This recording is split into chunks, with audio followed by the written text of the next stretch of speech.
গাজায় নতুন করে আবারও হামলা চালাচ্ছে ইসরায়েল। এরই মধ্যে আরও ৩০ ফিলিস্তিনের মৃতদেহ আন্তর্জাতিক রেড ক্রস কমিটির মাধ্যমে ফেরত পাঠাচ্ছে।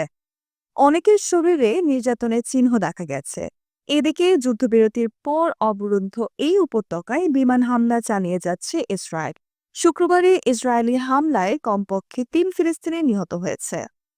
বার্তা সংস্থা ওয়াফা নিউজ এজেন্সি জানিয়েছে, পূর্ব গাজা শহরে সুজাইয়া এলাকায় ইসরায়েলি বাহিনীর গুলিতে এক ফিলিস্তিনি নিহত এবং আরও একজন আহত হয়েছে।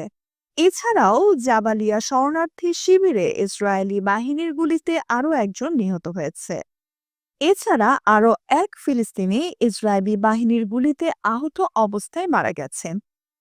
মধ্যকাজের বেসরকারি প্রতিরক্ষা কর্মী জানিয়েছে, তারা আজ জাহারা এলাকায় আবু মেদিন পরিবারের সংশ্লিষ্ট একটি বাড়ির ধ্বংসস্তূপ থেকে এক ফিলিস্তিনির মরদেহ উদ্ধার করেছেন।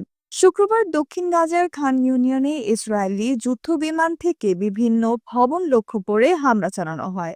অক্টোবরের শুরুর দিকে স্বাক্ষরিত বন্দি বিমান চুক্তির অংশ হিসেবে নিহত ফিলিস্তিনি বন্দীদের মরদেহ ফিরিয়ে আনা হয়েছে।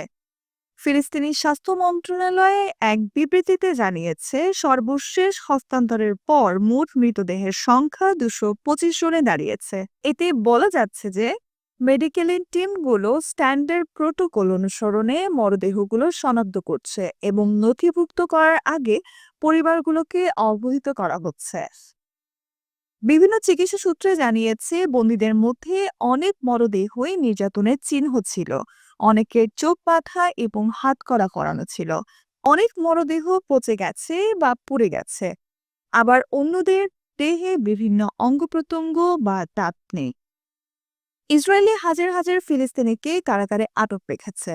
ইসরায়েলে তাদের কারাগারে ফিলিস্তিনি বন্দীদের নির্যাতন করে বলে বছরের পর বছর ধরেই খবর প্রচলিত এবং গাজায় যুদ্ধ শুরু হওয়ার পর থেকে তা আরও বেড়েছে। যুক্তরাষ্ট্রের মধ্যস্থতায় গাজায় ইসরায়েলের আগ্রাসন বন্ধের জন্য চুক্তির আওতায় হামাস ২০ জন জীবিত বন্দীকে মুক্তি দিয়েছে এবং এর বিনিময়ে ইসরায়েলে প্রায় ২,০০০ ফিলিস্তিনি রাজনৈতিক বন্দীকে মুক্তি দিয়েছে। ইসরায়েলি বাহিনী গাজার নগর কেন্দ্রগুলো থেকে অধিকাংশ প্রত্যাহার সম্পন্ন করেছে। কিন্তু গত ১০ অক্টোবর যুদ্ধবিরতি কার্যকর হওয়ার পর থেকে ইসরায়েলি হামলায় গাজা জুড়ে কয়েক ডজন ফিলিস্তিনি নিহত হয়েছে।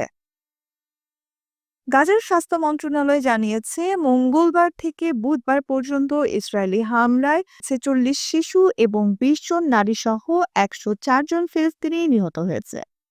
Nusrat Jahan, এফবিএন news desk.